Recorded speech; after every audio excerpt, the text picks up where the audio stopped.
Hi guys, so for today's vlog ay ito na nga yata yung pinakamahabang video na i-edit ko. Nasa 13 minutes nga to kaya lang medyo binawasan ko kasi halos lahat naman talaga memorable. Lalo ngayon na naglalakad na ako papunta dun sa terminal ng bus na mula Bulacan to Cubao. Pinapunta ko na nga lang kasi yung lola ko dito kasi hindi nga ako nakauwi.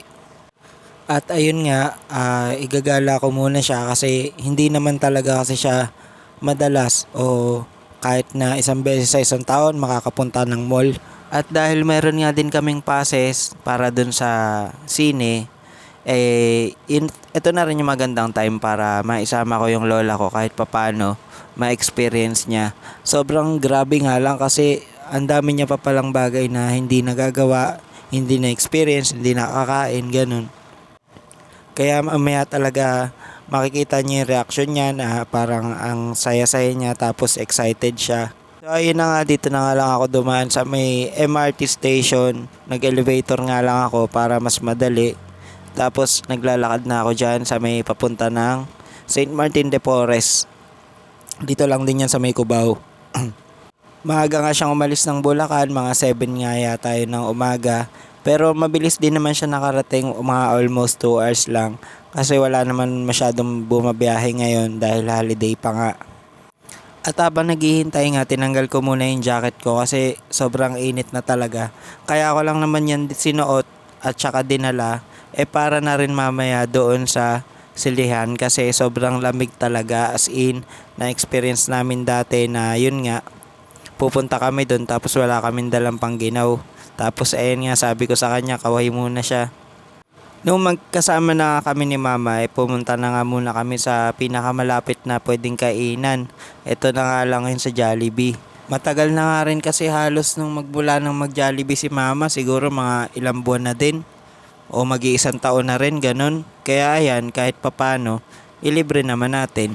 Hindi nga ako nakauwi ng Bulacan nitong Pasko, gawa nga nung medyo short din sa budget. As in talagang pinagkakasya na lang ko ano muna yung meron.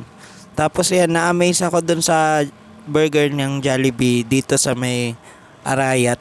Kasi sobrang dami ng ano niya, yung dressing niya. Hindi kagaya dun sa iba. Bali, ayan nga, umorder lang ako ng fries, spaghetti, tsaka ng burger. Tapos, may soft drinks din. Nang mga panahon nga na yan, parang busog na ako. Pinipilit ko na lang din. Pero hindi ko alam kung bakit kasi hindi na talaga ako matakaw. Ewan ko ba bakit ganun. Nung matapos kami kumain, ayan, lumabas na kami para pumunta na dun sa Gateway kasi dun kami manonood ng sine sa may 4th floor. Bali ayan, kwento-kwentuhan muna kami habang naglalakad. Pero mga around 10:30 ng umaga na yan. Ang open ng mall talaga, yung mismong mall hours, 11 ng umaga. Kaya ayan, may nadaanan kami na malaking Christmas tree. Sabi ko nga sa kanya, picturean ko siya dyan. Total, minsan lang naman. So ayun, nakapagpa-picture naman. Meron pa nga dyan isa pang lugar na sinabi niya, picturean mo ko dun. Kagaya niyan, ayan, wala lang.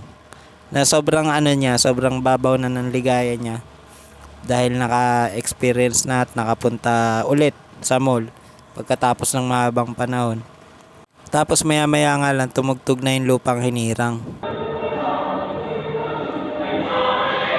'Di ba usually naman kapag tumutugtog yung lupang hinirang, hihinto tayo dapat at lalagay yung kamay sa dibdib.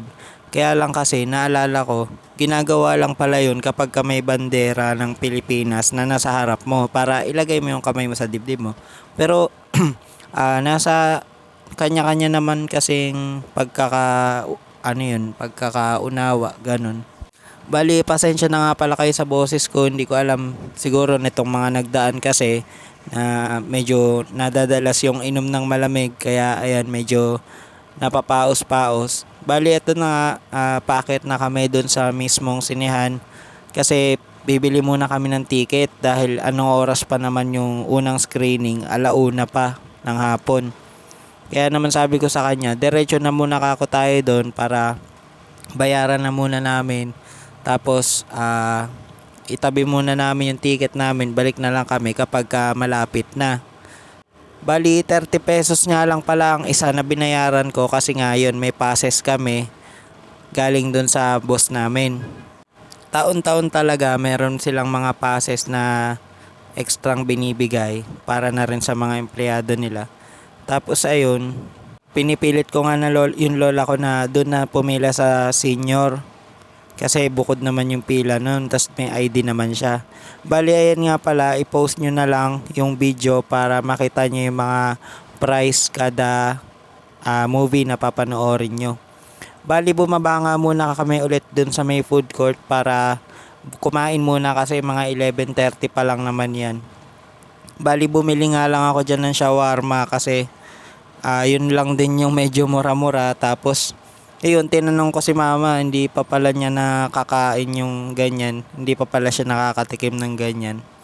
Kaya yan, diyan na muna kami kumain. Tapos yung mga natira namin kanina na fries, burger, tsaka spaghetti, doon na lang din namin kinain. Tapos habang nag-iintay ng oras, natapos din naman kami dyan mga 12:30. Bali ayun, pagkatapos nga namin, umalis na rin kami niyan kasi nakarating kami doon alauna. Kumbaga tinatansya talaga namin yung oras. Tapos ayan, nandito na kami sa loob ng sinihan. Wala pa masyadong tao. At saka nung time talaga na yan, konti lang yung manonood sa unang screening. Pero pagkatapos namin manood, grabe, napakarami ng tao sa labas, as in. Ang haba ng pila. Buti na lang talaga maaga kami nagpunta para hindi na rin siya masyadong gabihin pa uwi ng Bulacan. Tapos ayan nga, pinapaliwanag ko sa kanya dyan. Kaya ako siya sinabihan na maaga pumunta para nga kahit papano makakalibot kami ng mas maluwag-luwag pa, wala masyadong tao. Tapos dito sa may dating Save More. Ano tawag dito? Yung dating Shopwise, yan, dito pa rin yan sa Cubao. Nandito na nga yung Fiesta Carnaval kung tawagin. May mga rides, may mga games, tapos may mga trampoline, basta iba-iba. Ngayon ko nga lang din na experience na pumunta sa mga ganitong lugar, kaya naman sinama ko na yung lola ko kasi para makita niya rin makakita naman ng ibang tao. Sa Bulacan kasi, doon sa may bahay namin, halos sa makikita mo paglabas mo ng gate, yung mga damo, mga bahay lang, ganun. Kaya yan, kahit papano naman, medyo nag-enjoy naman siya. Sabi ko nga sa kanya, sa bagong taon na lang ulit, para kung sakali, magamit pa namin ulit yung ticket. Kaya hanggang dito na lang, bye.